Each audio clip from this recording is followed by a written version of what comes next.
warmest welcome from the Ministry of Economic Growth and Job Creation. What we are doing today, Minister Samuda will tell you, is indeed a big deal.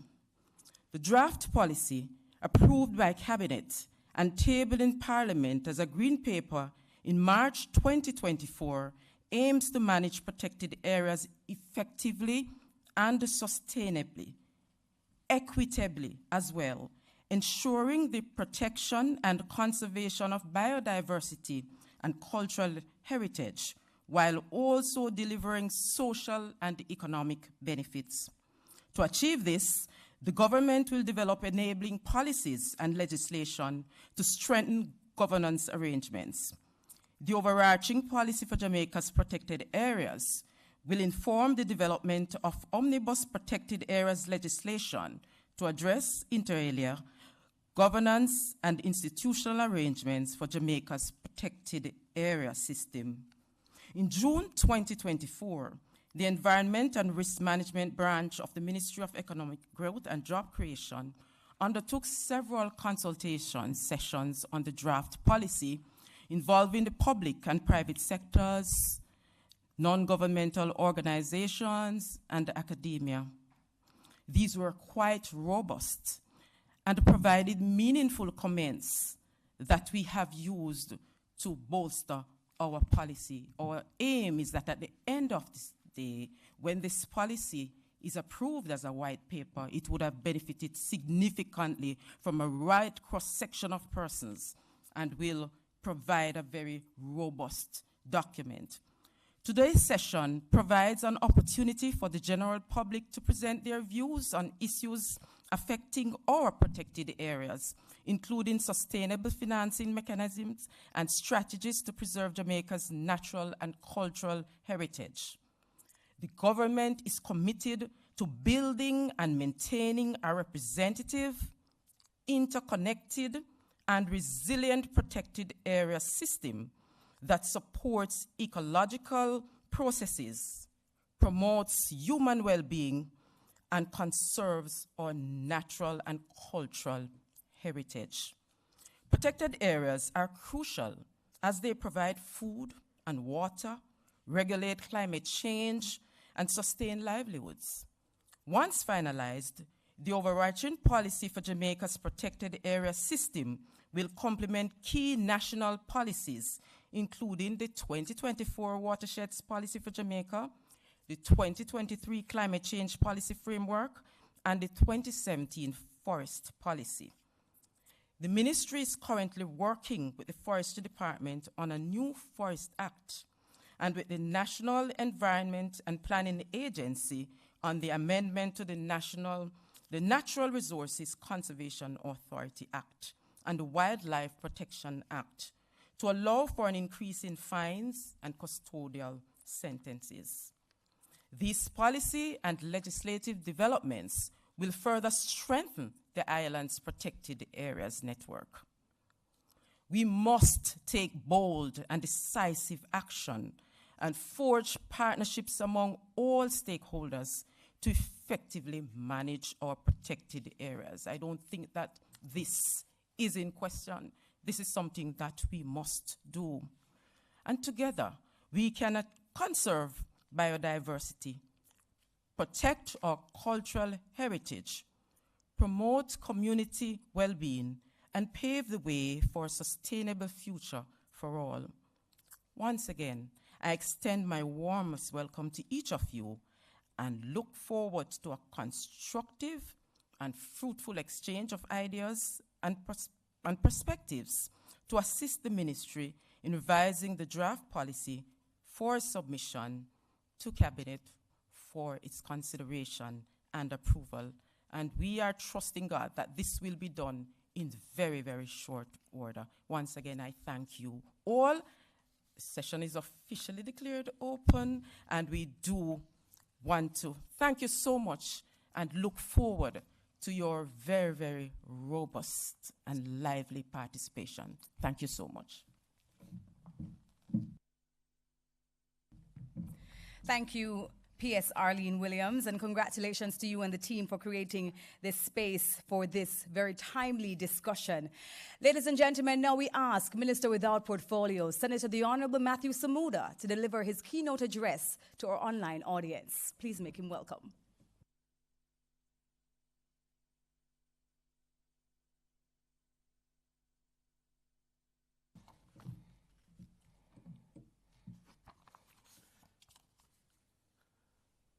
Good afternoon, my fellow Jamaicans. Allow me to acknowledge Permanent Secretary, Mrs. Arlene Williams, our esteemed panelists, our Master of Ceremonies, of course, senior members of staff who are here with us this afternoon. It is with great pleasure that I welcome you to the Ministry of Economic Growth and Job Creation's Town Hall meeting on the overarching policy for Jamaica's protected areas system, indeed our green paper. I commend the Ministry's Environment and Risk Management branch for their work on the draft policy, which included hosting several stakeholder consultation sessions, during which several key issues related to the management of protected areas were discussed. These issues included provision of adequate sustainable financing, strengthening of monitoring and enforcement regimes of the regulatory authorities, identification and employment of strategies to reduce pollution, particularly from land-based sources, as well as to mitigate and adapt to the impacts of climate change. As we speak, teams from the National Environment and Planning Agency and Forestry Department are on the ground conducting assessments of the impact of Hurricane Beryl on the island's natural resource base. Increasing public education and awareness about the goods and services provided by healthy and protected areas is also a focus. Encouraging public participation, particularly from the youth and the elderly, in decision-making in all aspects of protected areas management. The proactive engagement of stakeholders, including the general public, in the decision-making process is crucial for the successful formulation and implementation of national policies, programs, and management of the island's protected areas network. This approach, we believe, fosters greater ownership, collective responsibility in achieving common goals and targets. As part of this process, the government utilizes stakeholder consultations as a critical tool to gather information and data. Through feedback about concerns and recommendations regarding key national development imperatives, including management of our protected areas. An integrated protected area system is essential for preserving biodiversity, ecosystems, and our cultural heritage, ensuring the conservation of vital resources for sustainable use, and addressing challenges like uncoordinated management actions. This is particularly important as it is estimated that over 1 million species worldwide are facing the threat of extinction. The draft policy emphasizes enhanced partnership and collaboration between and among entities responsible for the regulation and management of these areas, as well as other key stakeholders, including the general public. This coordinated approach will foster more effective management and protection of Jamaica's natural and cultural assets. It is noteworthy for the public that there are more than 350 declared protected areas in Jamaica. These encompass diverse ecosystems, including a national park like the Blue and John Crow Mountains National Park, forest reserves, for example, the Cockpit Country Forest Reserve Game, reserves such as the Glistening Waters Game Reserve, marine parks, for example, the one in Montego Bay, and of course, fish sanctuaries such as what is located at Oracabessa. Indeed, Jamaica has significantly increased its protected areas network over the last 5 years. In recent times, the government declared the Cockpit Country Protected Area, the Pedro Keys and surrounding waters, and the Black River Protected Area. Additionally, in the 2023 to 2024 fiscal year, the government enacted protected areas regulations under the NRCA Act. This year, our ministry, in collaboration with NEPA and the Forestry Department, will commence work on the declaration of 4 new protected areas under the NRCA Act, namely Canoe Valley, Montpelier, Industry Cove, and indeed Bengal. This is in addition to the over 20 parcels of Crown lands to be declared as forest reserves and forest management areas under the Forest Act. These declarations will help Jamaica contribute to the global target of protecting 30% of its land and 30% of its exclusive economic zone by 2030. This is commonly referred to as the 30 by 30 target. We are far advanced in terms of our terrestrial protected areas, with approximately 25% of our land declared as protected under existing legislation. Indeed, we are on track to achieve the targeted 30% protection in 2025, a full 5 years ahead of the stipulated date of 2030. We realize, however, that we have some catching up to do in relation to our marine protected areas, which stands at approximately 15.4%. But work will continue apace to meet the stipulated 30% target by 2030. It goes without saying that with the exponential increase in our protected areas, the strategies outlined in the draft policy includes, inter alia, resource mobilization for protected areas management are indeed critical. With the realization that adequate and sustainable financing is critical for protected areas management, my ministry, and indeed the Prime Minister's ministry, and its agencies, NEPA, the Forestry Department, are working diligently to secure the necessary financial and technical resources to support our protected areas network. Today's consultative session is therefore an opportunity for the general public to discuss not only resource mobilization, but several other issues related to protected areas management in Jamaica, and to further refine the draft policy. We recognize the importance of engaging and educating Jamaicans about the importance of protected areas. By strengthening communication, education, and public awareness, we can foster a culture of conservation and secure the involvement of local communities and other key stakeholders. Your insights, experiences, and recommendations are invaluable as we work to finalize thereafter and implement the policy. Through collaboration and active participation, we can develop a policy that truly addresses the issues and needs of all stakeholders. We encourage proactive engagement, collaboration, and cooperation among community-based and non-government organizations, academia, and of course the private sector to effectively and equitably manage our protected areas. The preservation of our natural and cultural heritage is not just a duty, but a legacy we must protect and leave for future generations. Together we can build a protected areas system that is a testament to our commitment to conservation and sustainable development. Thank you all for being here today, albeit digitally, and I look forward to the insightful discussions and collaborations for the management of your protected areas. Thank you.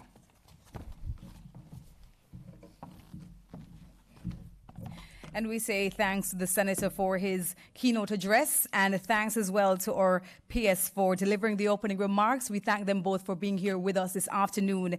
Ladies and gentlemen, the first of our presentations this afternoon comes from Mrs. Lorna Bailey, the Director of Public Education, Public Relations and Communication at the Jamaica National Heritage Trust, who will tell us about our protected national heritage. Please make her welcome.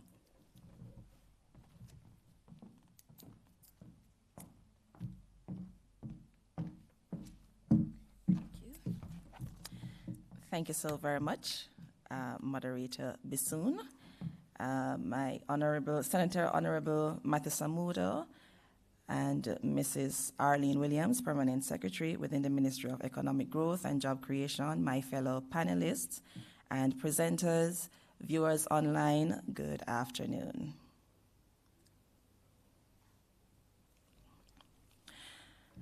The Jamaica National Heritage Trust, or JNHT, or the Trust, as we normally would call it, is a statutory body in the Ministry of Culture, Gender, Entertainment, and Sport.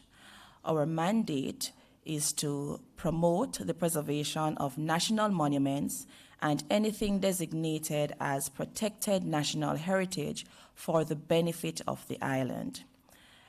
Also, we conduct such research as it thinks necessary or desirable for the purposes of the performance of its functions, recommend or undertake development deemed necessary for the preservation of national monuments or heritage sites.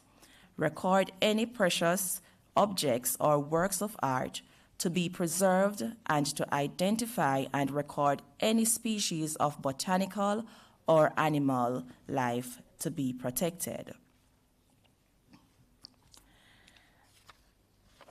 The function of the Jamaica National Heritage Trust, we legally protect heritage sites and buildings.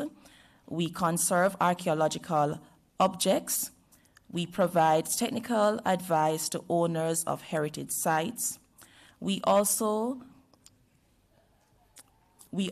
guide the development, restoration of heritage sites and buildings through Heritage Development Review Committee. We also conduct archaeological and historical research, provide an archaeological and heritage impact assessment.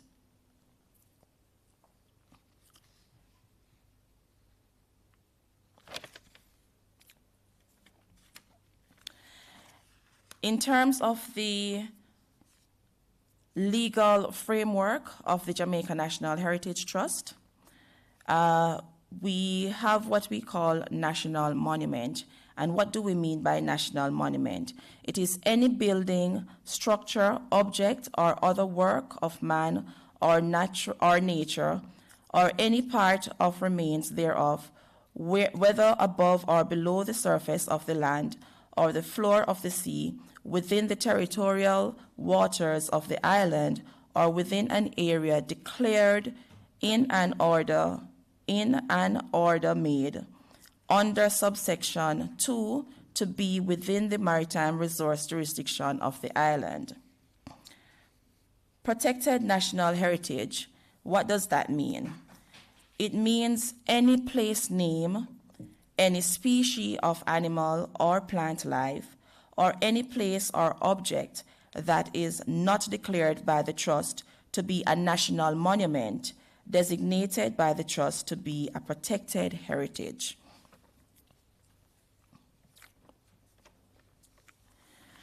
There is what we call preservation notice, right? And the preservation notice, it has a duration of 6 months. It only applies to imperiled sites, intended to protect site while site is fully researched and investigated.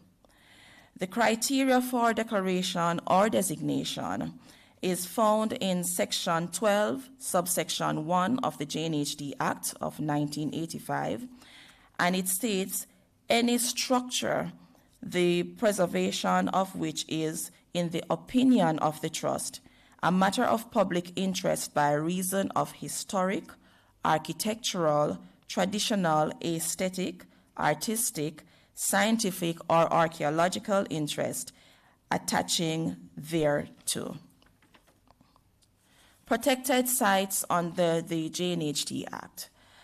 As at June 2024, there are 319 sites that have been protected under the JNHD Act, of which 292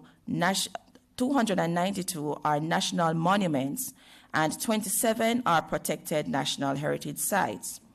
Of this number, approximately 16 are natural sites or have natural features.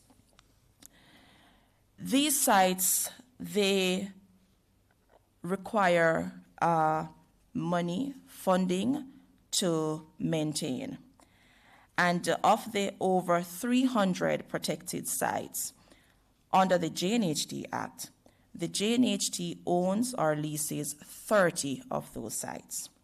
For the financial year 2023 to 2024, the JNHD spent approximately $72 million on the general maintenance of such sites. Currently, the JNHD does not have a source of funding to assist properties that are privately owned or properties owned by other government entities. The JNHD cannot protect these sites alone. We depend on collaboration from partners and stakeholders. So therefore, with the various stakeholders, including government agencies, local communities, non-profit organizations, and international partners to achieve its objectives. By working together, these entities leverage resources, expertise, and support to safeguard Jamaica's cultural and natural heritage. I thank you.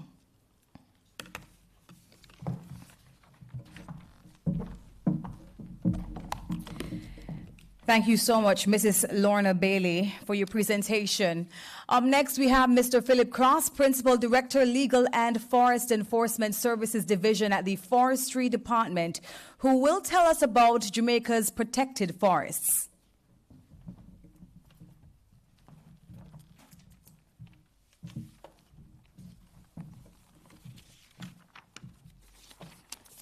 Good afternoon, and thank you, Madam Moderator. All protocols observed.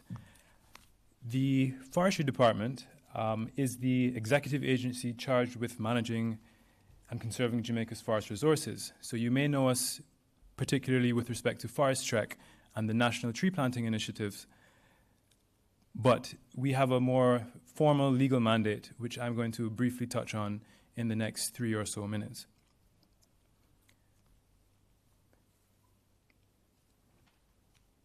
Apologies, I'm having some technical. Right, so this slide seems to have been distorted a bit, but essentially what you see there is that 47% of Jamaica is covered by forest, and of that 47%, the Forestry Department manages 23. Now, the 47% forest cover, based on the last land change assessment report, was approximately 527,000 hectares, and the 23% managed by Forestry Department is 122 hectares.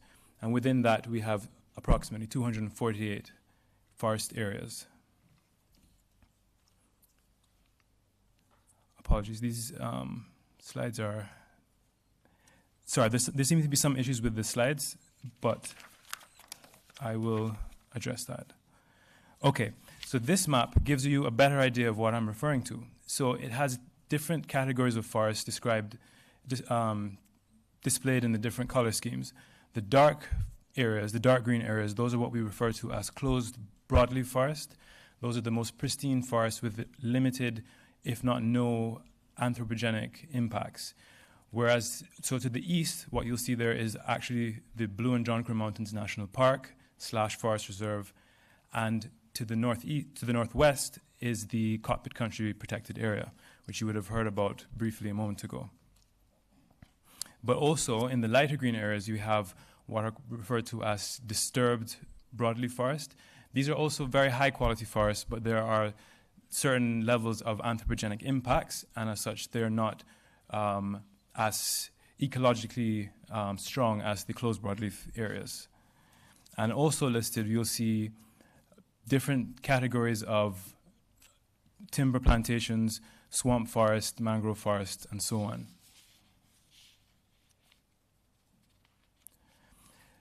So I mentioned closed broadleaf forest, and we're here to discuss the National Protected Area System Green Paper. So the two closed broadleaf forest areas that I mentioned are key examples of what we're here to look at. So the Blue and John Crow Mountain Forest Reserve it covers 45,000 hectares of closed broadleaf forest, but it also encompasses the national park, which is managed by the Natural Resources Conservation Authority, or NEPA, in conjunction with other entities. In addition, the area encompasses several national heritage sites, and as such, it's a protected area that is of interest to multiple agencies. Also, in 2015, the Blue and John Crow Mountains was designated as a UNESCO World Heritage Site, both for its cultural and for its natural value. And so when we're here discussing the protected areas policy, what we're trying to do is to ensure that all of the different objectives for declaring an area protected are captured in the way that they're managed by the different entities. Similarly, we have the Cockpit Country, which is the largest stand of closed broadleaf forest in Jamaica, spanning 78,000 hectares. It was gazetted, as mentioned by the Honourable Minister, in March of 2022, and it encompasses 25 forest reserves and forest management areas, and then what we call forest estates, which are essentially areas that are managed but haven't yet been designated under the legislation. So in addition to the forest reserves and forest management areas, the Forestry Department is consistently trying to increase the level of protection granted to areas that are managed by it. So as mentioned previously by the Honourable Minister, there are 20 approved areas that have been verified, that have been submitted to the Ministry for designation. And then there are 5 more areas that have been verified that are awaiting approval to then move on to be designated. This encompasses 1,440 hectares of forest, but this wouldn't be an increase in the area that is managed by the Forestry Department. Rather, this would encompass areas that are already managed, but would improve the level of protection by giving them legal protection. Now, in terms of what we do at the Forestry Department, we are governed by various pieces of legislation and policy. So what you'll see there is the Forest Act, which is our governing legislation, the 1996 Forest Act, and the Forest Regulations, which detail some of the more intricate details of what is required by the Forest Act. Additionally, we have the NFMCP, or National Forest Management and Conservation Plan, which is a 10-year plan which is prescribed by the Forest Act to be prepared and updated periodically. That guides our year-to-year activities within forest reserves and forest management areas and forests in general.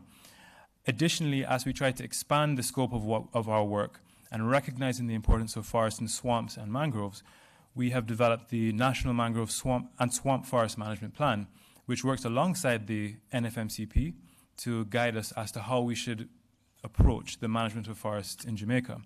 And lastly, there is the forest policy, which is the government's policy for forests. And here we're talking about protected areas, and the question may be, well, how does an area become protected? So I just mentioned the various pieces of legislation and policies that govern protected areas, forest protected areas. And when we want to designate an area as protected, we do so under the Forest Act. And in so doing, we look at the various aspects of the area that we wish to protect: biodiversity, soil, and resources, and so on. Section 5 of the Act deals with the designation of forest reserves, while Section 7 deals with forest management areas.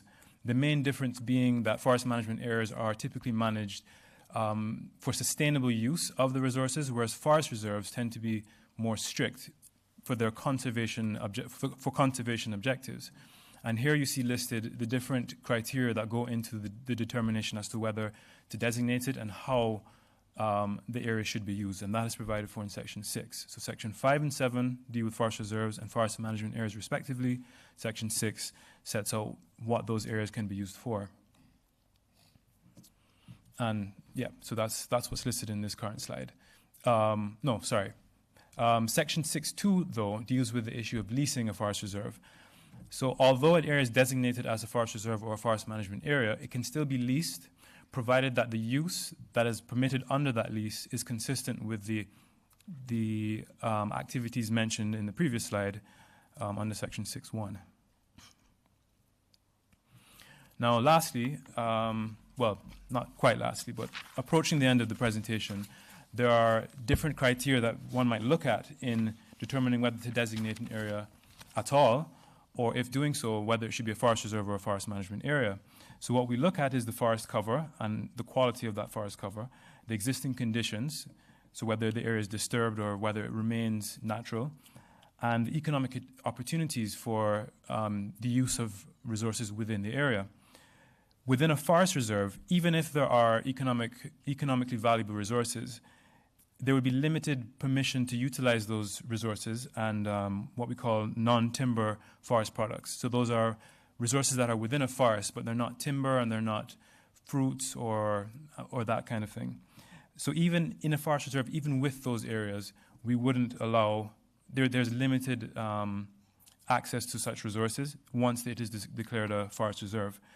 And the areas that are declared forest reserves typically are predominantly broadleaf forest, as mentioned, and there's an absence or very minimal presence of agricultural and other anthropogenic activities. And I've used the term anthropogenic a few times. What we essentially mean by that is simply human influence. So anthropogenic just refers to the impact of humans on an area. Whereas a forest management area, it still has conservation value, it still has importance with respect to ecosystems and our natural environment, but this would more be a secondary forest or a plantation, and there would be permission for sustainable use of the resources within a forest management area. So finally, in closing, there is the way that we are able to achieve these activities under our mandate.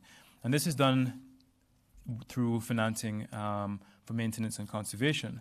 So we have a general budget for our activities of approximately 1.07 billion Jamaican dollars. So that finances all of the activities of the Forestry Department, which would feed into addressing issues with forestry, improving forest, and so on. But we also get support from various donors and entities for various projects. So currently we have approximately 166 million Jamaican dollars designated, or donated rather, for 2 projects that are ongoing. The Jamaica Mangrove Plus project, which is financed by Jeff, and then the Biopalma project, which is being funded by the IUCN. And that is how we seek to achieve our activities and our goals. And so I thank you for taking the time to listen, and we look forward to your contributions on the policy. On the screen now is some contact information should you need to get in contact with us. Thank you. And we say thank you to Mr. Cross. Thank you so much, sir, for helping us to understand better about the protected forests or green spaces and our responsibility. And ladies and gentlemen, as you heard Mr. Cross say just now, if you have any questions, please do not be afraid to place them right where you are inside the comment section. We want to hear from you on the ministry's YouTube and Facebook pages at MEGJC_JM, or on the JIS YouTube and Facebook pages at JIS. We want to hear from you. Please do not be shy. Put your questions there. Our next presenter comes from the National Fisheries Authority. She is Miss Deandra Roberts, Research Officer, Capture Fisheries Division, who will tell us about fish sanctuaries.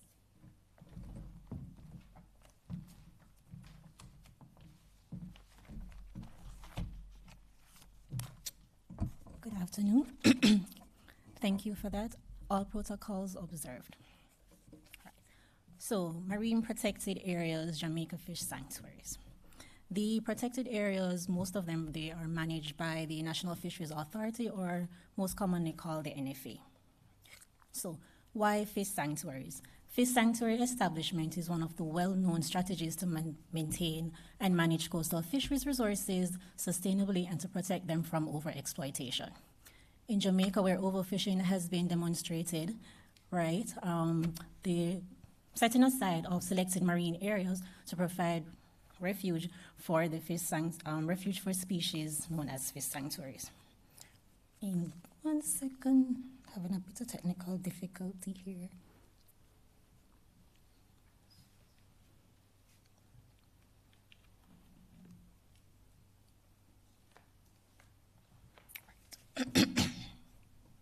Okay, so Monroe and his colleagues made developments through investigations of biological and ecology and fishery dynamics of the important commercial reef fisheries in coastal waters and the Pedro banks. Aiken and On were first set out management plan for the Jamaican fishery resources. The management plan contained a section on the establishment of fish sanctuaries. Later, Aiken and Horton set out for the first time a number of suggested locations for the first fish reserve, or protected areas as they were called, and the map next will show the first set of fish sanctuaries or protected areas that they had.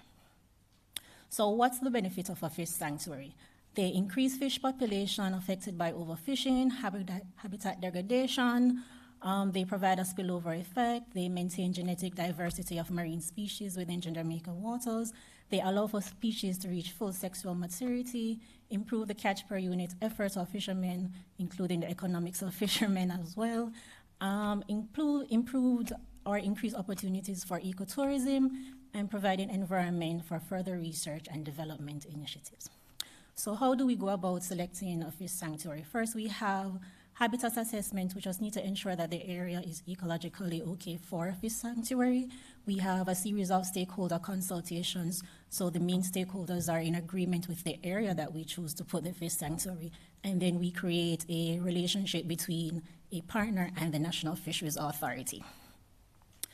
How do we manage the fish sanctuary? So typically there is a public-private partnership with the NFA and the organization. We sign some MOUs. If there's no partner or no NGO readily identified, then the NFA will assume management of the sanctuary. We provide training, budgetary support, research and development to these partners as well. So our current fish sanctuary network, we have about 20 fish sanctuaries as of March 2024. We have 2 new ones declared this year. That would be Grange Pen in St. James and Lucy Fish Sanctuary in Hanover.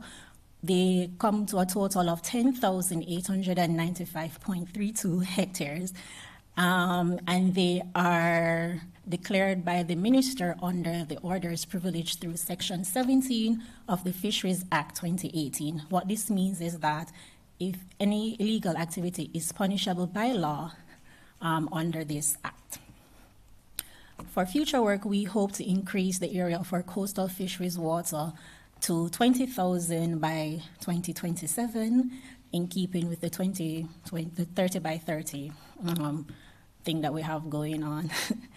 This is a map of this is the listing of the 20 fish sanctuaries that we have, their hectares, and this is a map of where the 20 fish sanctuaries are located. Thank you.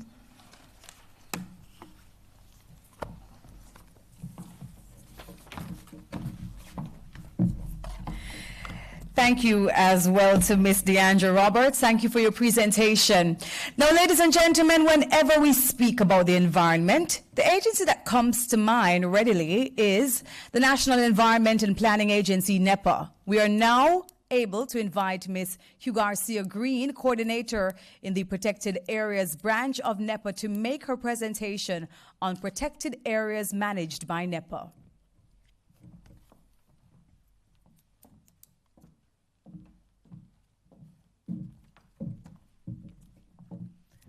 Hi, good afternoon. All protocols observed.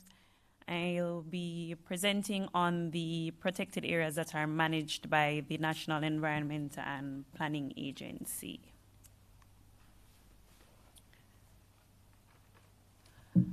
For a bit of background, the agency's core function is to take the necessary steps for the effective management of Jamaica's physical environment to ensure the conservation, protection, and proper use of its natural resources, as well as the management of protected areas.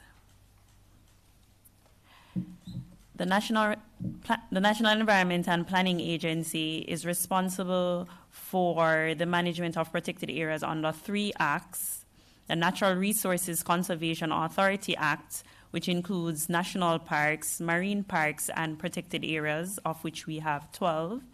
The Beach Control Act, we have 2, and the Wildlife Protection Act, which includes game reserves and game sanctuaries, we have 20. Here we have a map of the protected areas that have been declared under the NRFCA Act. We have 12, as mentioned earlier.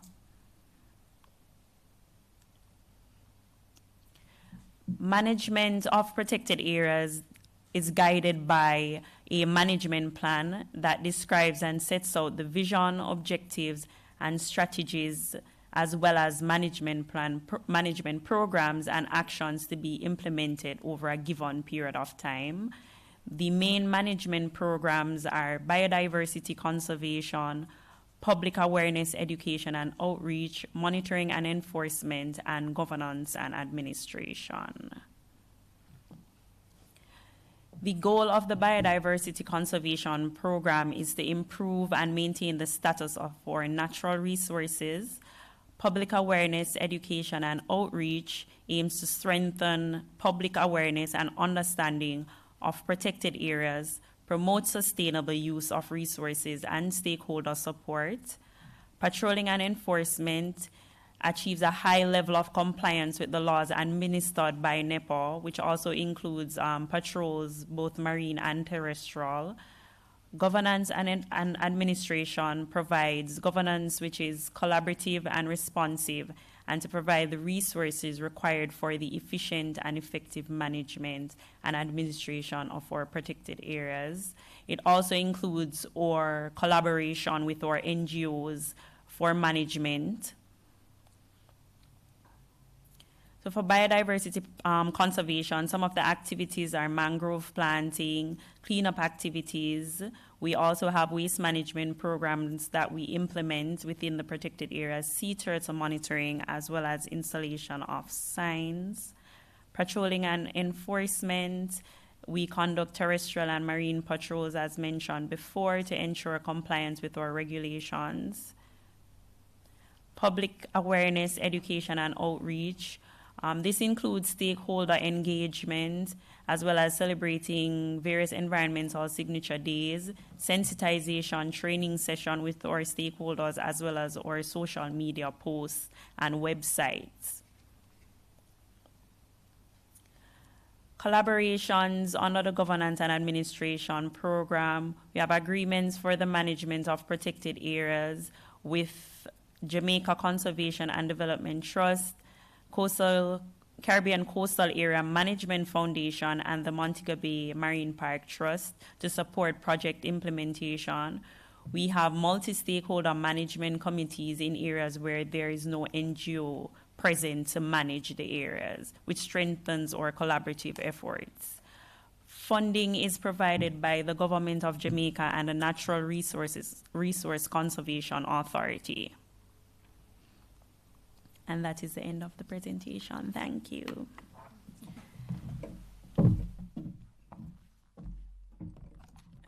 And we thank you so much, Ms. Green. Thank you for your presentation.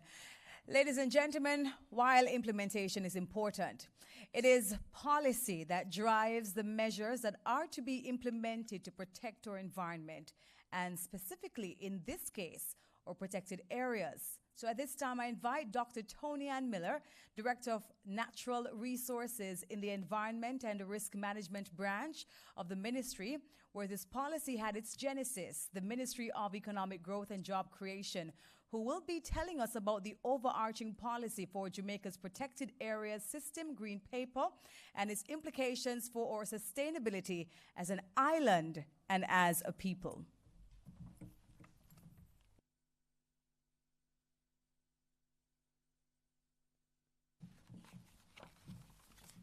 Good afternoon. So today I will be presenting on the overarching policy for Jamaica's Protected Areas System. Your feedback will be used to finalize the policy, and we look forward to your feedback. The policy is available on the Ministry's website and at your parish libraries and municipal corporations.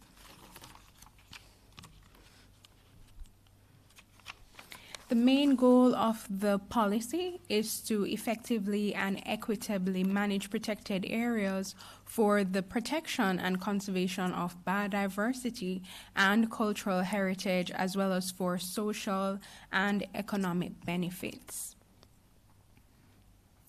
We are guided by the Charter of Fundamental Rights and Freedoms, and Section 13.3L states that we have a right to a healthy environment free of threat and injury. The policy is aligned with Vision 2030, specifically Outcomes 13 and 14. Outcome 13 looks at sustainable use of natural resources, and Outcome 14 looks at climate change adaptation. The policy is related to several country-led initiatives and international commitments, including the Kunming-Montreal Global Biodiversity Framework, commonly known as the GBF, Agenda 2030 and the Sustainable Development Goals, the High Ambition Coalition for Nature and People, the Global Ocean Alliance, and the Leaders Pledge for Nature. As it relates to the High Ambition Coalition, Jamaica is a member, and we seek to protect at least 30% of land and oceans by 2030. As it relates to the GBF, we are currently developing national targets aligned with the GBF, and a proposed national target is that Jamaica will protect 30% of its terrestrial and marine and coastal areas by 2025. A protected area is a clearly defined geographical space, recognized, dedicated, and managed through legal or other effective means. And on screen, you'll see the Palisados Port Royal Protected Area, as well as the Black River Protected Area. And these areas are managed for long-term conservation of biodiversity. So they're managed to safeguard biodiversity as well as culture.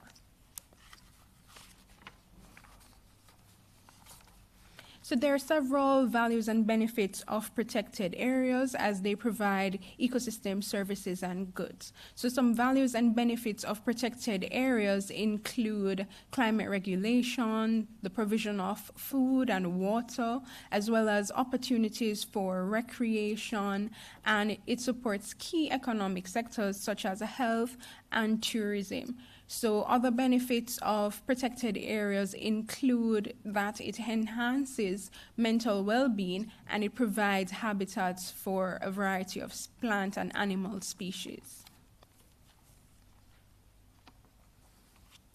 Other benefits on screen shown are the protection of coastal and marine communities. So protected areas are very important for that, as well as enhancing food security and water security. Protected areas also maintain and create jobs, and as mentioned before, they safeguard biodiversity and culture. Approximately 22.71% of our land and 15.47% of our waters are protected. And in recent years, we have had designations under the Natural Resources Conservation Authority Act.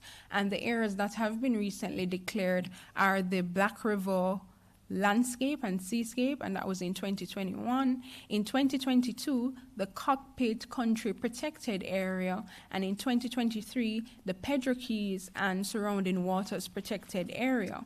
Additionally, in 2023, there were also 15 ecologically sensitive areas declared by the Prime Minister, and 4 of these areas will soon be declared as protected areas. Some of the threats to protected areas include timber harvesting, land use change, invasive alien species, pollution, climate change, and destructive fishing and farming practices.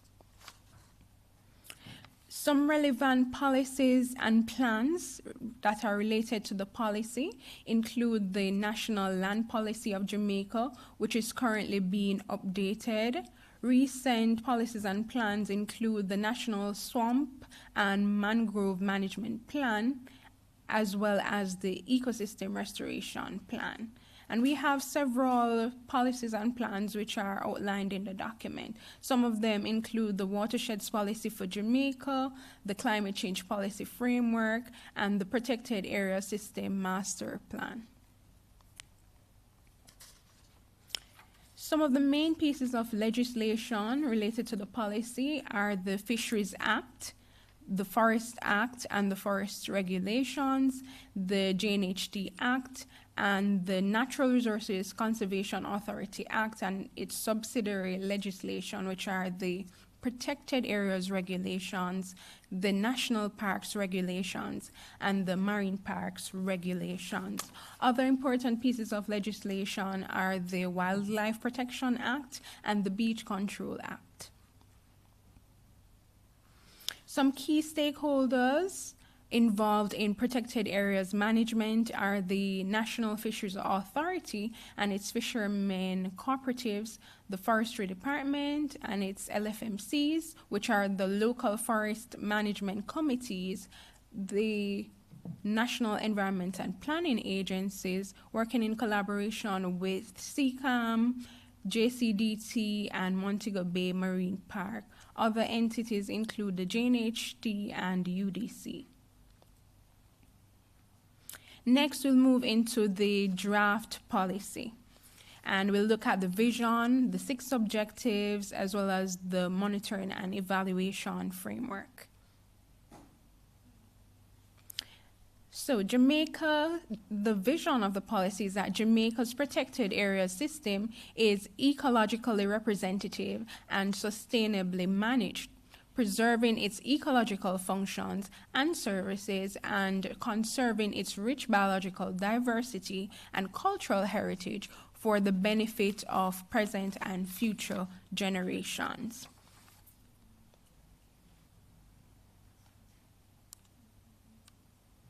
On screen, you'll see the different types of protected areas that are in the protected area system, and these are currently exist, such as the forest reserves and fish sanctuaries, will be aligned with the equivalent IUCN categories. So, for example, forest reserves will be aligned with strict nature reserve, which is a IUCN category. So on screen, you'll also see the arrangement for the different entities in the protected areas system. You'll see the ministries and their agencies, as well as the PAC, the PAC, which is the Protected Areas Committee, and Cabinet being the ultimate decision-making body. So we have ministry with responsibility for environment, along with its agencies, the Forestry Department and NEPA. We have ministry with responsibility for fisheries and its agency, the NFA, and ministry with responsibility for culture and its agency, the JNHT. And all of these entities will work in protecting or protected areas. So the Protected Areas Committee will be the main body for the institutional coordination of the protected area system, and they will continue to work. So currently they're responsible for implementing the protected area system master plan, and they will continue to do so. So the committee will be restructured and its capacity will also be increased. The Protected Areas Committee will be responsible for the implementation of various policies and plans related to protected areas. This policy will inform the updated Protected Area System Master Plan. So let's move into the implementation plan. And the implementation plan can be found on pages 79 to 93 of the policy. And it highlights the different objectives, strategies, activities, indicators, estimated costs for the different activity, as well as the responsible entities. So we'll go through each of the objectives, and there are 6 of them. So let's start off with Objective 1. So Objective 1 is to develop enabling policies and legislation and strengthen the governance arrangement, and this is for us to have a comprehensive protected areas system.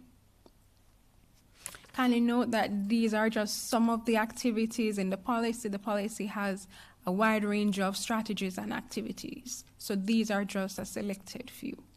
So let's look at Strategy 1.1. Based on consultations that we've had before, Strategy 1.2 is now Strategy 1.1. So Strategy 1.1 is to implement mechanisms for improved governance, and we want to enshrine the Protected Areas Committee in the Protected Areas legislation.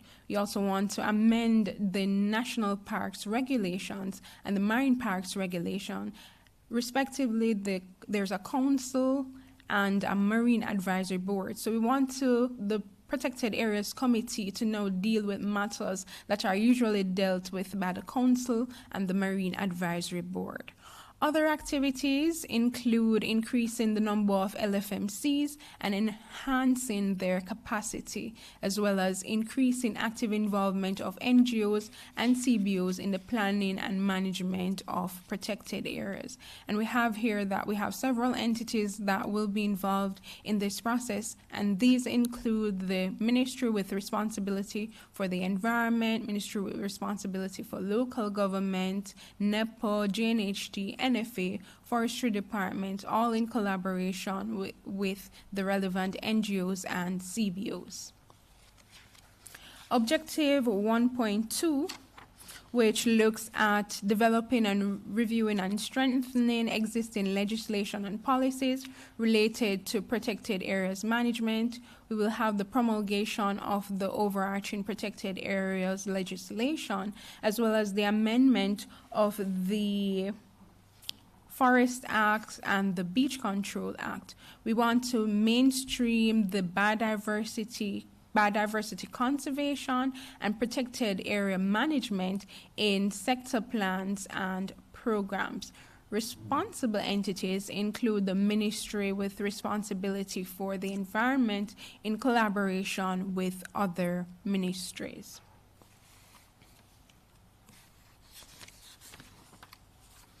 Next, let's move on to Objective 2, and it states to build and maintain a representative, interconnected, resilient, protected areas system that maintains ecological processes and systems, promotes human well-being, and conserves, protects, and preserves the country's natural and cultural heritage. Objective 2.1, so we want to declare and designate protected areas that are underrepresented. So activities include incorporating protected areas in development orders, local sustainable development plans, and strategies. Other activities include where lands have cultural assets that an endorsement be placed on the title indicating same, as well as identifying and including national biodiversity targets in the updated National Biodiversity Strategy and Action Plan. Another activity is to implement the National Mangrove and Swamp Forest Management Plan.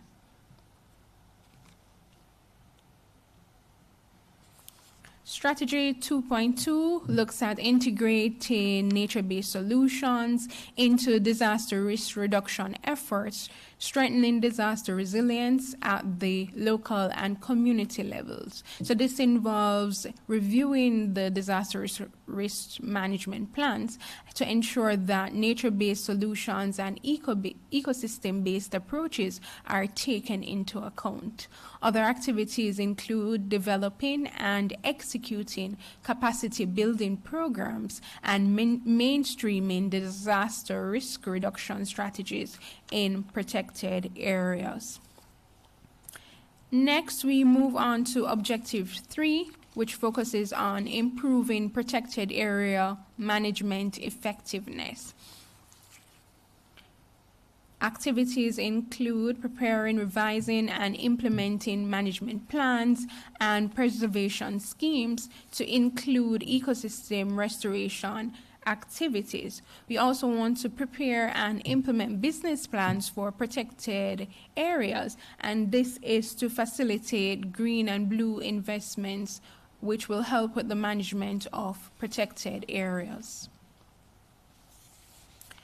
Strategy 3.2, we want to periodically assess the species status and identify the appropriate strategies to ensure their conservation. So activities under this strategy will include assessing the status of different species, whether they be keystone, threatened, endangered, or rare, and then putting in place the effective conservation strategy to manage them. Objective 3, Strategy 3.3, focuses on monitoring and enforcement. So we want to increase monitoring activities in protected areas and identify the different gaps for improvement, as well as introduce effective use of technology where appropriate, for the monitoring and enforcement in the different protected areas. We move on to Objective 4, which focuses on public education and awareness, and it states to strengthen communication, education, and public awareness, and enhance and secure the involvement of local communities and other stakeholders in the conservation and protection of the protected areas system. Strategy 4.1, increase public education and awareness. So we want to develop and implement different programs, strategies, and plans to increase the public's awareness about the benefits of protected areas and the protected area system. Other activities include developing an ABS legislation for access to genetic resources and for the fair and equitable sharing of the benefits deriving from those genetic resources and the associated traditional knowledge. Another activity under Strategy 4.2 is to utilize a variety of mechanisms and programs to facilitate stakeholders' involvement, taking into consideration youth and gender equity. Objective 5, which focuses on financing, it states to provide adequate and sustainable financing for protected areas. Activities include developing and implementing sustainable finance plan for protected areas and identifying potential sources of funding. So we want to increase contribution to the National Conservation Trust Fund of Jamaica, as well as develop resource mobilization strategy, as well as implement it.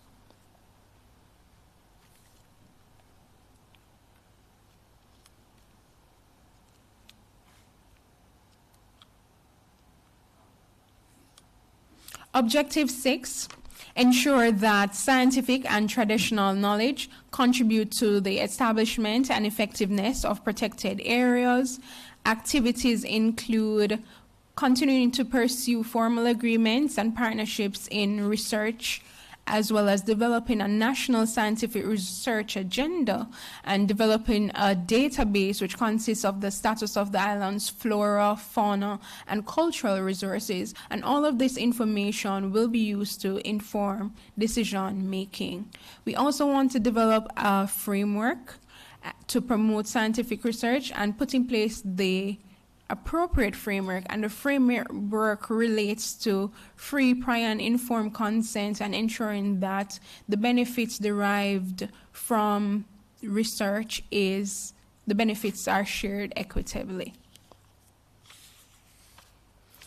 So here we have the monitoring and evaluation framework. This is just an outline.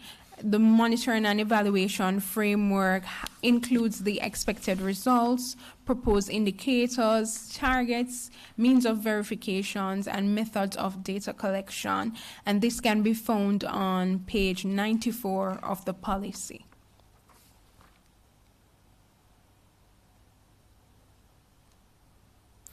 Just to note that comments can be sent to ERMB at megjc.gov.jm. So that's ermb.gov.jm. And these comments should be submitted by July 30th. Thank you.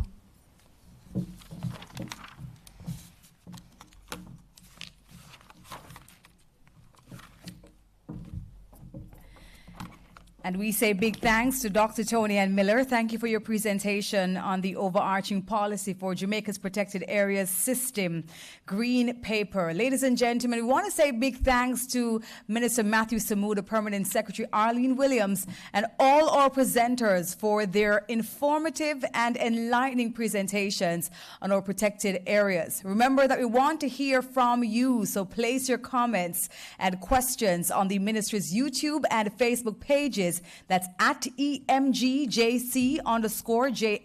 or on the JIS YouTube and Facebook pages at JIS.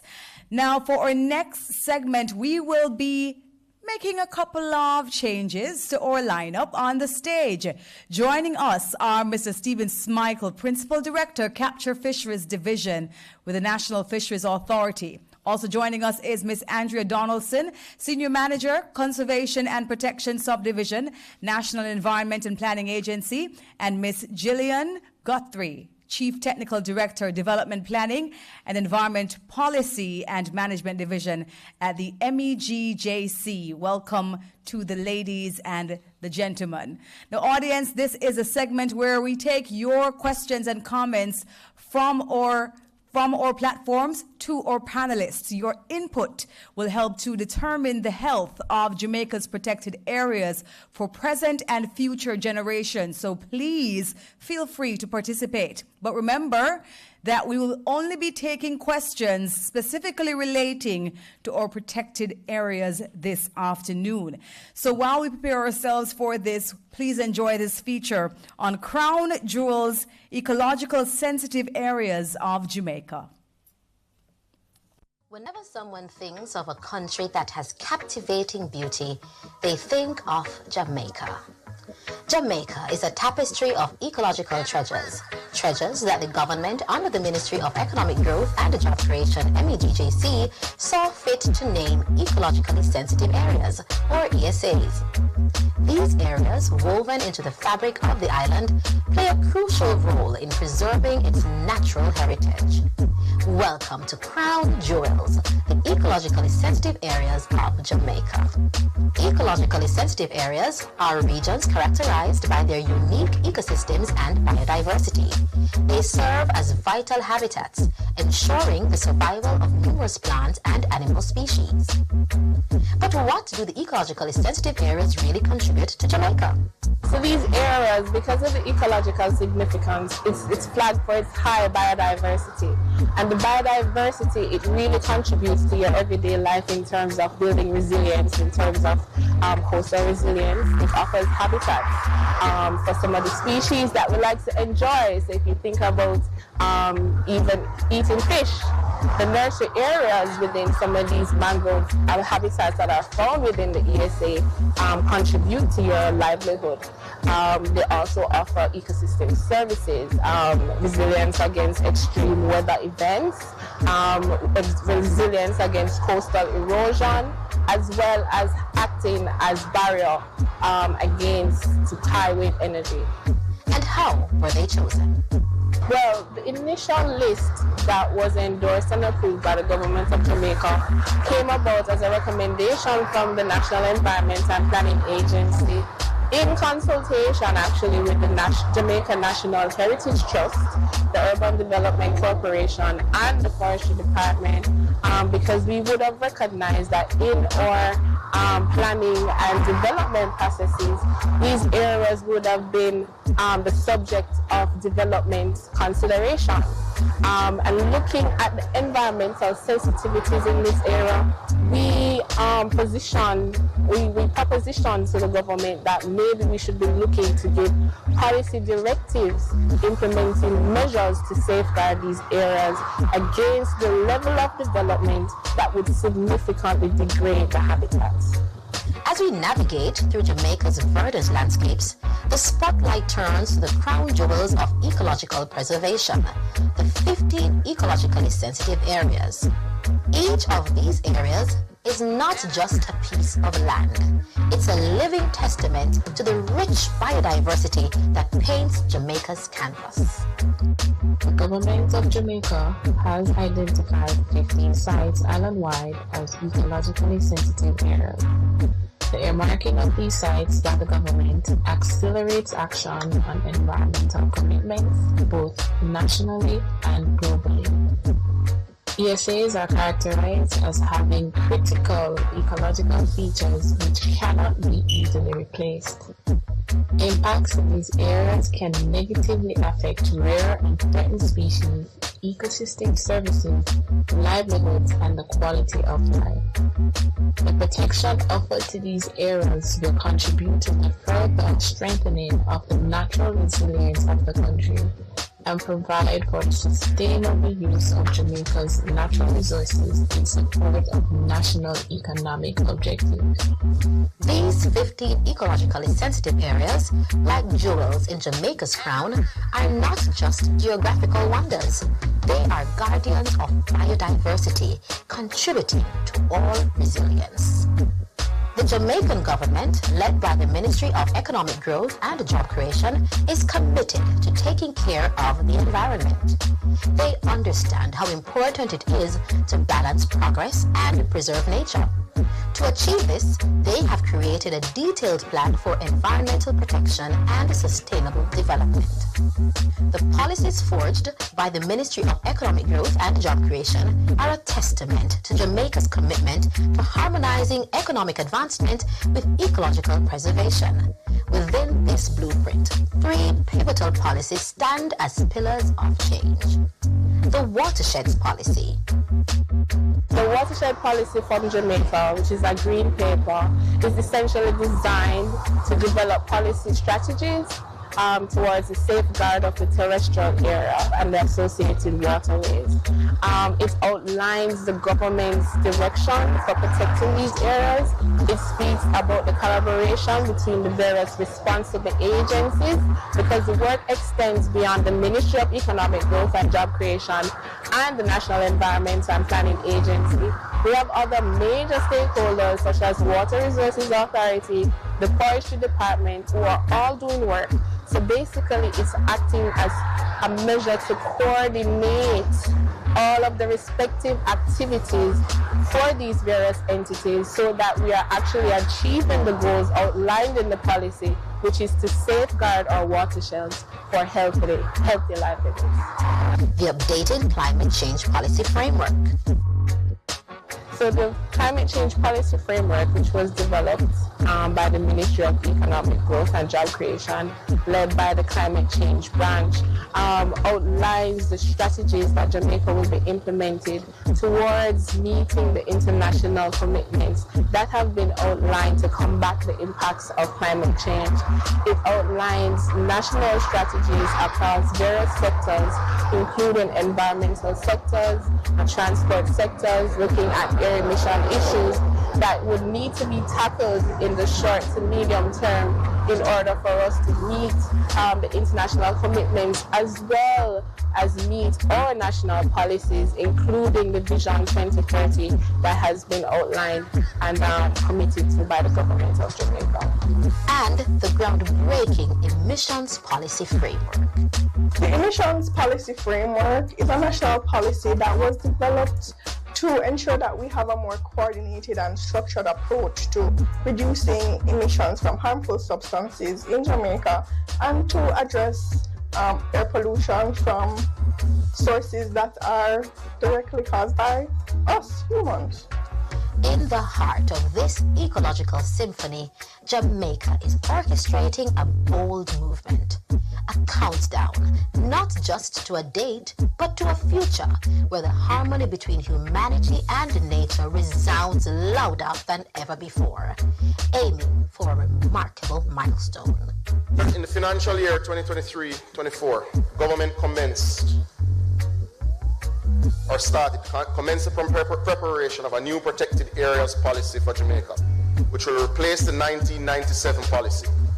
Thereafter, the government will pursue the promulgation of long overdue omnibus protected areas legislation that will govern over 350 declared protected areas in the country, including fish sanctuaries, national and marine parks, and cultural and heritage sites.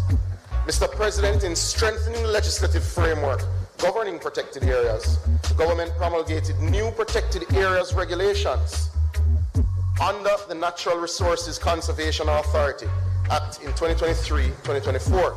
Mr. President, I am proud to hold these gazetted regulations up this morning as they have just come from the printed office. Mr. President. As we witness the symbolic tree taking root, it symbolizes the government's commitment to nurturing prosperity across generations. A flourishing ecosystem becomes the cornerstone of a prosperous nation. The story doesn't end here. It's an ongoing journey of cultivation and care. Jamaica is fostering a sustainable legacy where every ecological sensitive area and policy is a seed contributing to a sustainable future.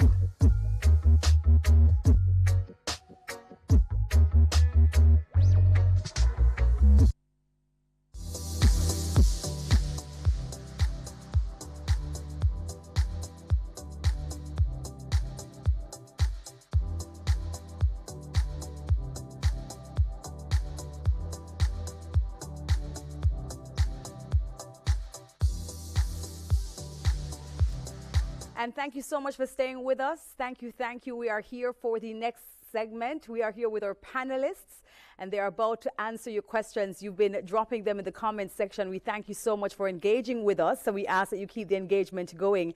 We're going to be trying to answer as many questions as possible during the duration of this particular segment. So welcome again to our panelists. Good afternoon to you all. I'm going to be starting with the first question being posed to Mr. Cross. Sir, the question asks, let me find it properly. It says, what are the benefits that the Forestry Department provides when an area is designated? This person says designed, but we're going to say designated as a forestry reserve. Thank you for that question. It's a good question. So I'll answer it in two parts. Essentially, the designation is a legal protection. So once it's designated as a forest reserve, it means that certain activities are prohibited. So for example, if you cut down a tree within a forest reserve, you're liable to conviction and a fine of up to $500,000 or imprisonment. Now, apart from that, there's also the management aspect of it. So once an area is designated as a forest reserve, what the Forestry Department and the government is essentially saying is this area is going to be managed for conservation purposes, and as a result, steps will be taken to include it within a forest management plan, to remove invasive species, to plant areas that have been deforested. Our teams also go out and carve out what we call fire lines to ensure that fires within a forested area don't spread, and so on. Now, the second aspect, which I'm not sure if the member of the public intended, is the benefit if it's a piece of private land. So you can also declare or have designated private lands as forest reserves or forest management areas. When that happens, basically a member of the public who has forest lands, they can approach the Forestry Department and say, hey, I'd like to have my land designated. When that happens, they would prepare also a forest management plan, and for every year that they're compliant with that plan and the requirements under the legislation, then they would be eligible for a certificate for remittance of property tax for that area. And there are other incentives as well. So we provide technical support to persons involved in forestry, and we also provide seedlings, usually at a cost, but in certain circumstances free of charge. So there are various benefits to the designation. All right, Sir Cross, I'm going to still stay with you with this next question. They're asking who conducts the patrols in these areas. It says concerned about enforcement. Okay, so also part of our mandate, we have an enforcement mandate. It falls under my portfolio. And we have several teams of forest officers or forest rangers. Each of those teams is led by a senior compliance officer who is led by, and the group of senior compliance officers, there are 4 of them for 4 different regions, and they are led by the senior director of enforcement. Now, on a daily basis, we go out, when I say we, I mean they, but the forest officers, I go out occasionally, but they do so routinely.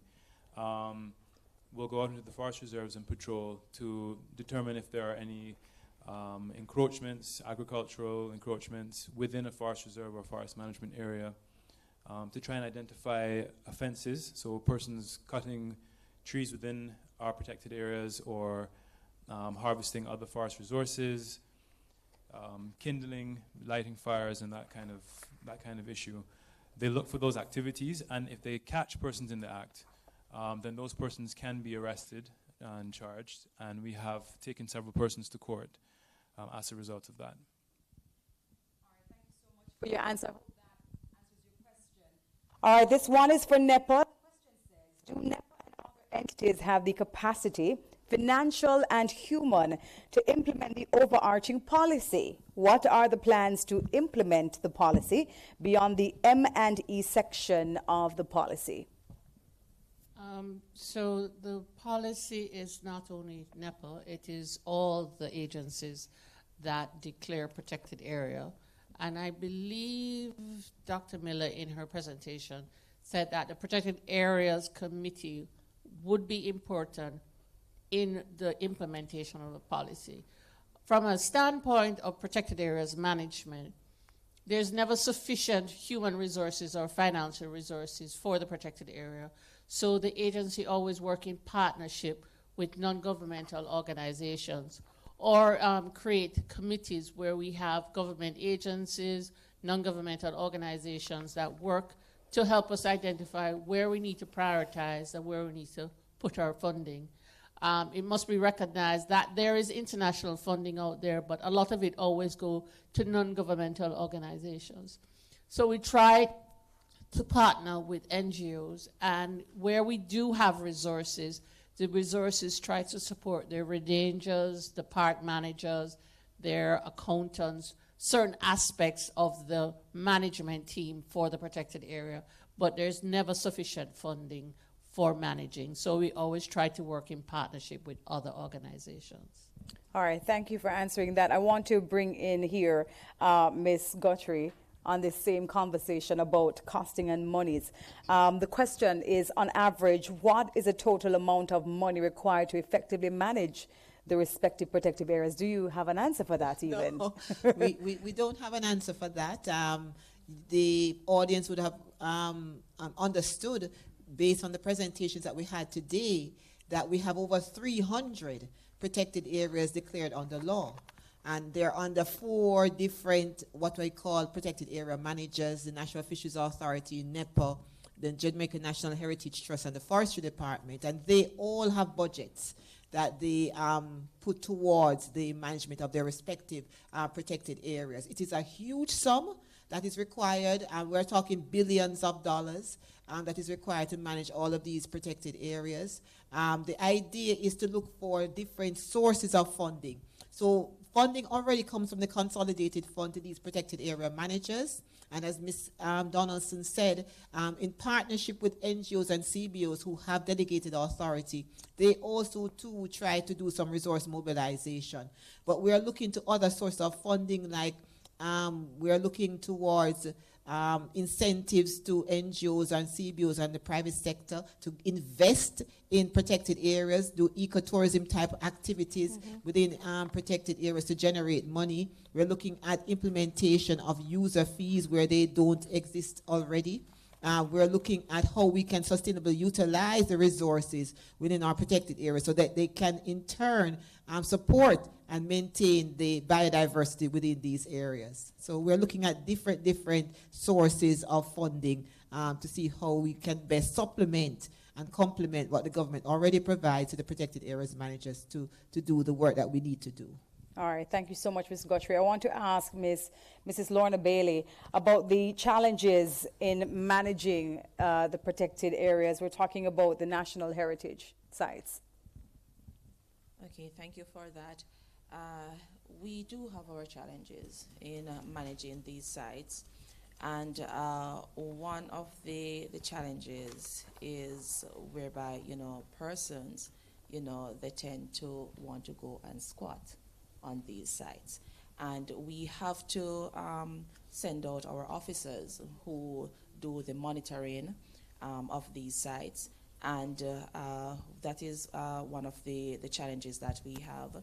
Also, the slash and clear, the burning, right, when persons are clearing sites, want to go in and farm on these properties. So what we do through our public education campaign, when our officers go out into the field, once we get notification or, we are notified as to some illegal activities happening in those areas, we send the officers out. You have officers in the estate management and business development department that from time to time monitor these sites. So once we go in, we talk to the persons, once we, catch them and so forth.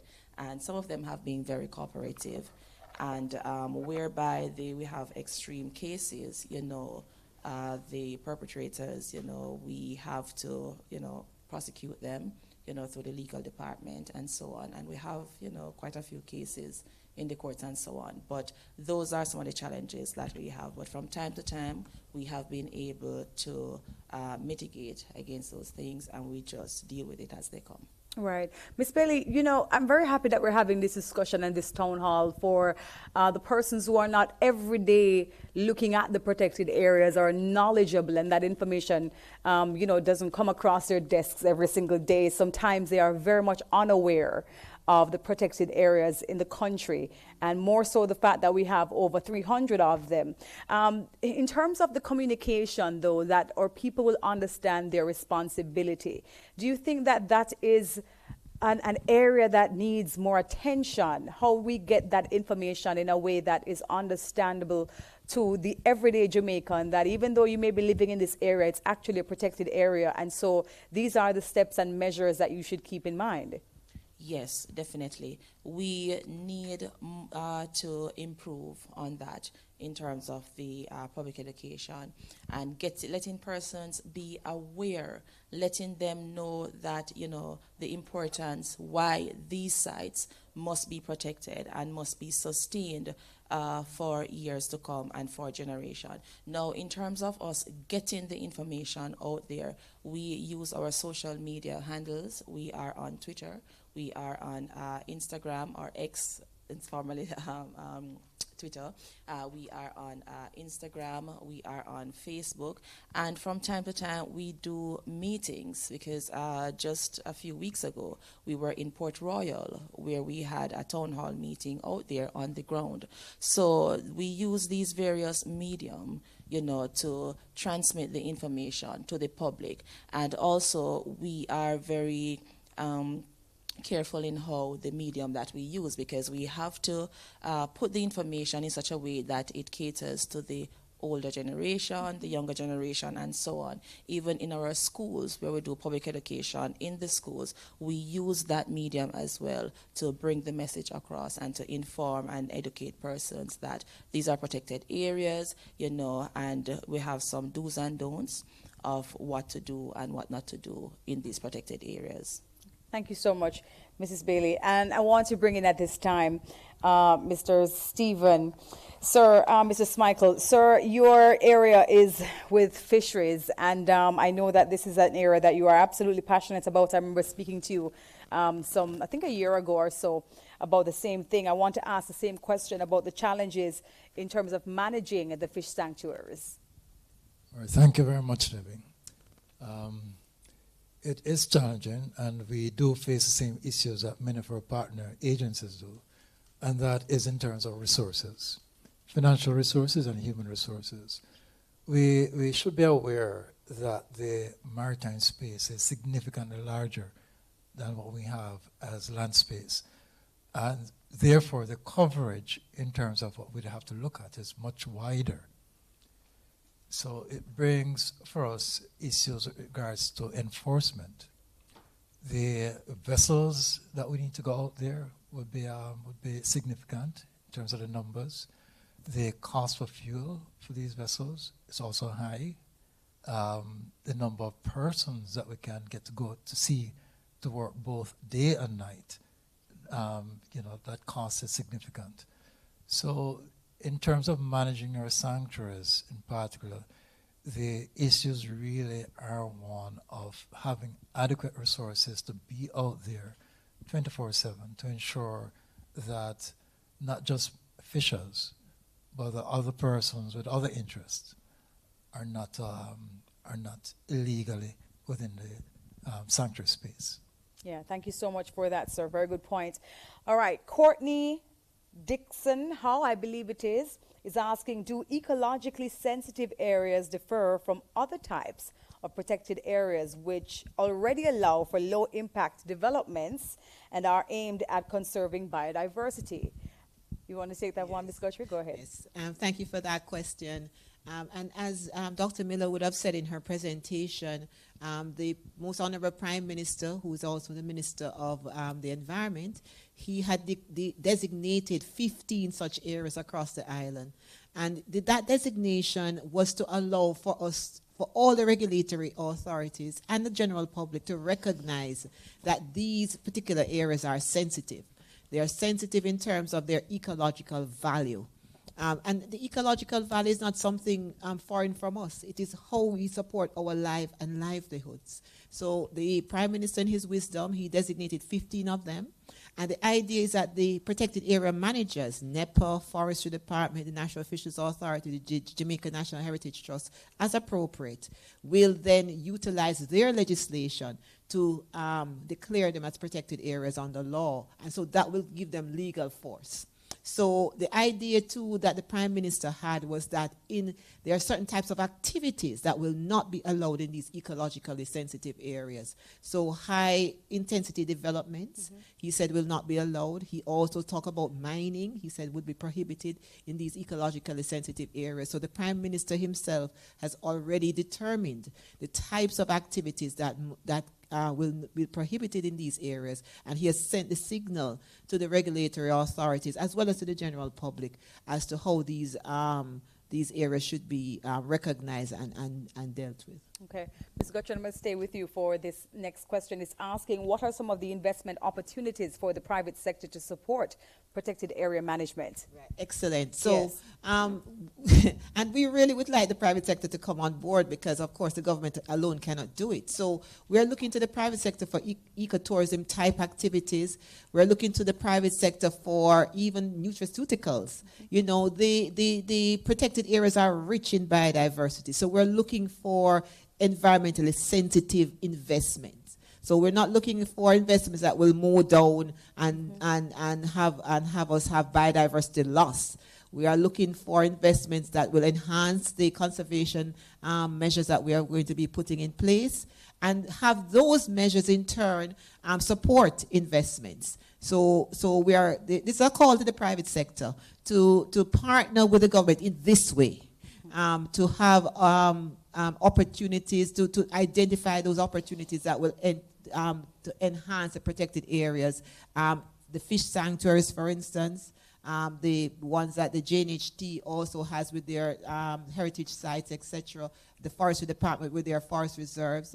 I mean, there are opportunities for the private sector to be engaged, and so this is a call to them through the policy and otherwise for them to be hand and glove with us in terms of how we manage the island's protected areas. Thank you so much, Ms. Gotcher. Diwanis is saying he has a suggestion as well on the same topic. He says, new funding, time for GOJ to collect from tourists, specifically for conservation and cultural protection and management. Studies have shown that they are willing to pay. Yes.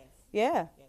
So, yes, and we thank him for that. So the issue of leveraging, it would be like taxes from the tourists would be as something that we would have to discuss with the Ministry of Tourism as well as the Ministry of Finance.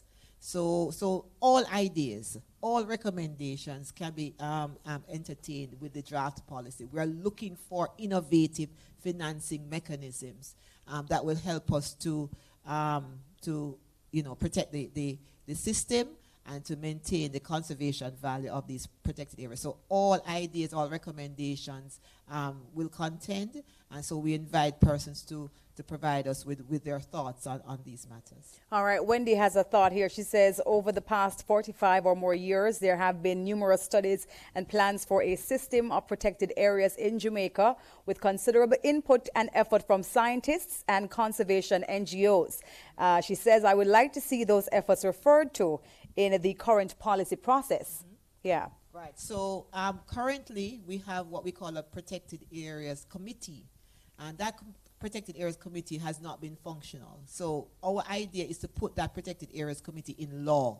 So when Dr. Miller made her presentation, she would have made reference to what we call the PAC, the Protected Areas Committee, and that PAC would be multi-sector, multi-stakeholder body that will help us with the decision-making process in terms of protected areas. So we are going to be inviting NGOs, CBOs, and scientists to be members of that PAC, and that will help the government in this decision-making process. So yes, Wendy, yes, she knows all the struggles that we have been through, but that is one of the things that we are promoting in the new draft policy. All right, thank you so much for your input, Wendy. Emma Lewis is saying, when will Jamaica sign the United Nations SPA, I believe it's called, Specially Protected Area and Wildlife Protocol? She says here, which has its HQ, its headquarters in Jamaica, ironically. So this is one of the challenges we have had, but it has not fallen off the government's agenda.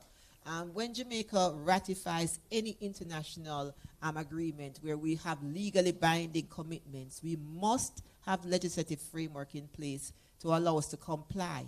And so the ministry, in collaboration with NEPA, is currently working on the amendment of the Wildlife Protection Act.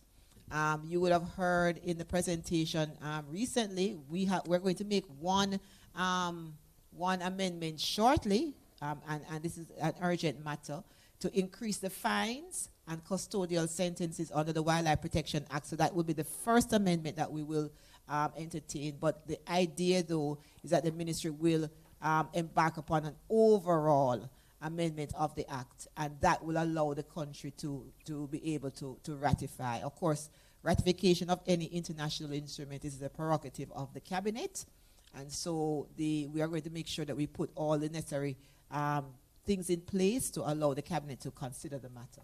Thank you so much, Mr. Guthrie, and thank you again, Emma, for your question. All right, Troy Franklin is asking, regarding the marine resources, mainly coral reefs, which are currently being stressed in Jamaica, what percentage of them are currently within protected areas, and are most of them directly managed? I'm going to pose this one to Mr. Smichael and Ms. Donaldson. Maybe you could chime in as well. Go ahead, Sir Smichael.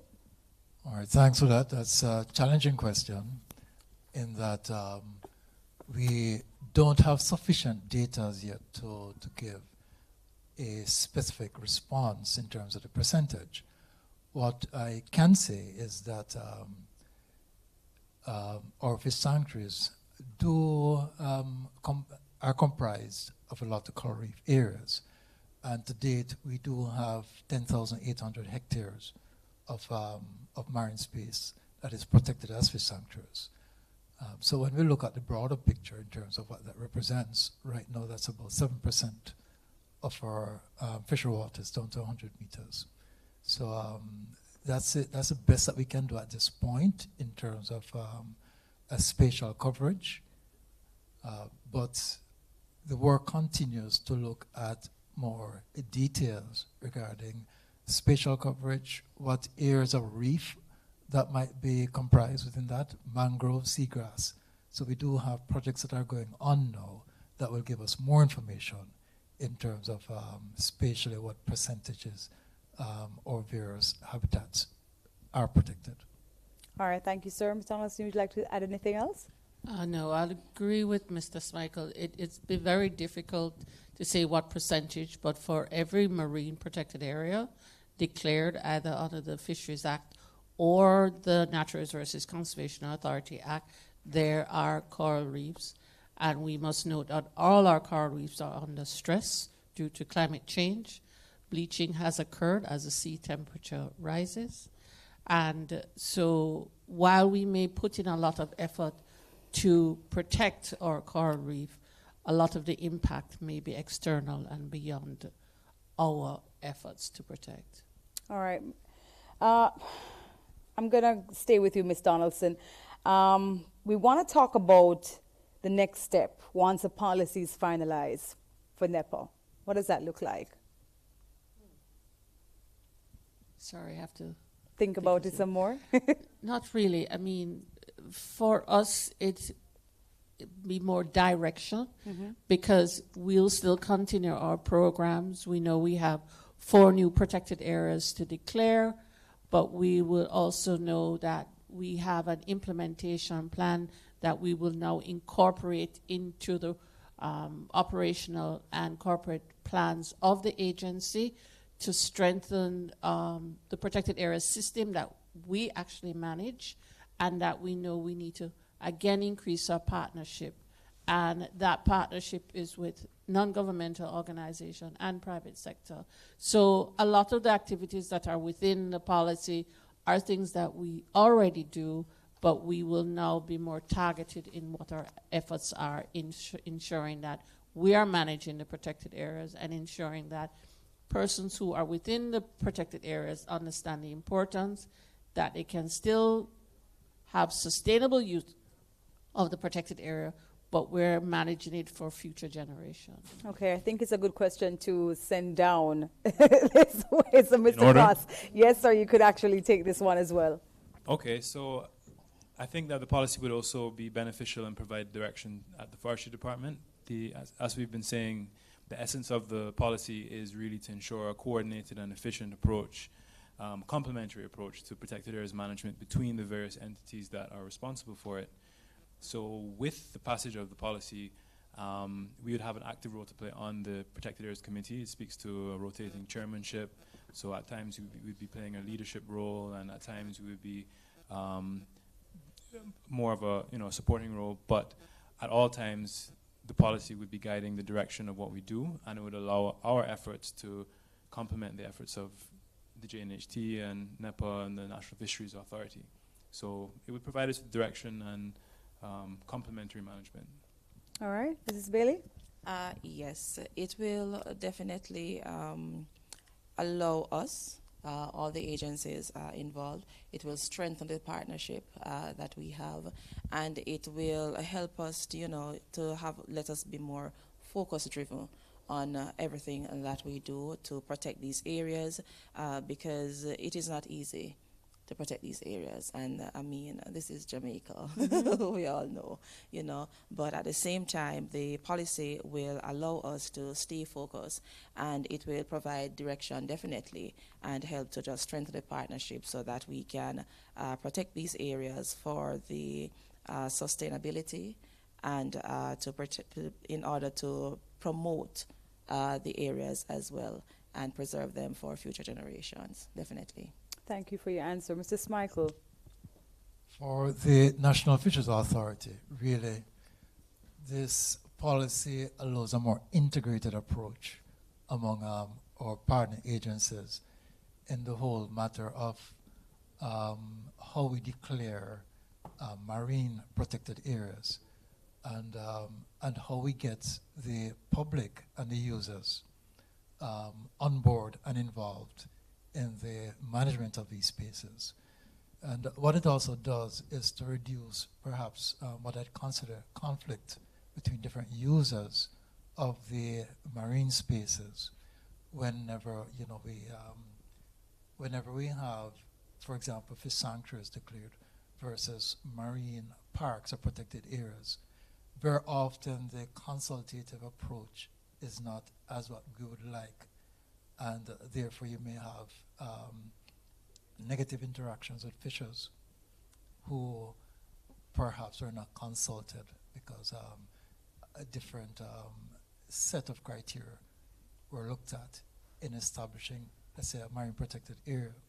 So this policy will allow a level of integration between entities so that whenever we're going to declare a protected area, we will consider the wider set of stakeholders that need to be consulted and brought on board in the declaration of these spaces. Absolutely. Ms. Gotcha, I want to pose this question as well to you. It's a lot to consider. Yes. So for us, it's multifold. So for us, it is an opportunity for us to identify the gaps in the policy and legislative framework governing protected areas. It's an opportunity for us to look at some of the issues like the resource mobilization that we've been speaking about, how to build the capacity of these protected area managers so that monitoring and enforcement can be further enhanced, how to have partnerships amongst the protected area managers, but with other key stakeholders like the NGOs, CBOs, the scientists. And we need an avenue where we can gain more information on what is in our protected area. So data and information is going to be critical. And so who are the holders of this data and information? NGOs, CBOs, the general public, traditional knowledge, scientists. So that partnership is going to be extremely important for us to forge with government so that we can manage the protected areas very well. But one of the key things that I think is important for the policy and what we're trying to advocate is knowledge. And knowledge is power. And we want to put the power back in the hands of the people if they didn't know that they had it. You have the power to advocate for what you want for your protected areas. It doesn't belong to the government. The government has declared it under law and so has recognized it as special areas. But how it is that you interface with these protected areas, how it is that you manage those protected areas, how do you partner with other stakeholders in conserving the biodiversity within these areas is something that we all need to discuss and agree on. So I wanted to say that the policy, one of the main things with the policy is to give knowledge to the people, and hopefully that the general public will use that knowledge in turn to advocate and to help us in managing the protected areas more efficiently and effectively. And a policy like this, in terms of timeline? So we have now completed with the town hall our consultations on it. So we had consultations with the public sector agencies, including many of the protected areas managers, and to just thank them very much, because at all the consultations they have been partnering with the ministry. We also had consultations with the private sector, NGOs and the CBOs, and today with the general public. We are going to be reviewing all comments received, all recommendations received, and reviewing the document in light of those comments and recommendations. Finalize that document, send it back to Cabinet for its consideration, and we're hopeful that we will have something done by the end of December at the latest. No hurricanes and any of that impeding our progress. But yes, let us just say though with certainty that Jamaica will have a new protected areas policy before the end of the current financial year. We end our financial year in March of 2025, so Jamaica will have a new protected areas policy before that time. Thank you, Ms. Guthrie. Ladies and gentlemen, we are about ready to wrap the proceedings, but I want to ask my panelists to just remind the public where they can submit additional comments, questions, contributions, suggestions. Starting with you, Sir Michael, where can they contact your agency? At the National Fisheries Authority, you can go to our website, which is fisheries.gov.jm, or contact us at 923-8811. It goes up to 3. Also, they can go to the Ministry's website. That's the Ministry of Agriculture, Fisheries and Mining, and follow the links to the National Fisheries Authority. All right, thank you. Okay, you can contact the Jamaica National Heritage Trust. We are located at 79 Duke Street. You can call us 876-922-12878, or you can send us a WhatsApp on 876-227-3310. You can send us an email, publicrelations@jnht.com, and you can also view us or send us a message on Instagram or X, and that's how you can contact us. All right, thank you. Thank you. And you can contact the Forestry Department via telephone, 876-618-3205. We have a website, forestry.gov.jm. And you can also email us at fdinfo@forestry.gov.jm. And we're also, you can also follow us on Facebook or Instagram. So I don't have all the handles written down. Okay, that's However, our website is nepa.gov.jm. All the social media is on it. Our telephone number is 876-754-7540. And you can always send comments to ceo@nepa.gov.jm. There we go. And just to say that the policy, the draft policy, is on the ministry's website. So that's www.megjc.gov.jm. You can send your comments on the draft policy at ERMB, which is Environment and Risk Management Branch, at megjc.gov.jm.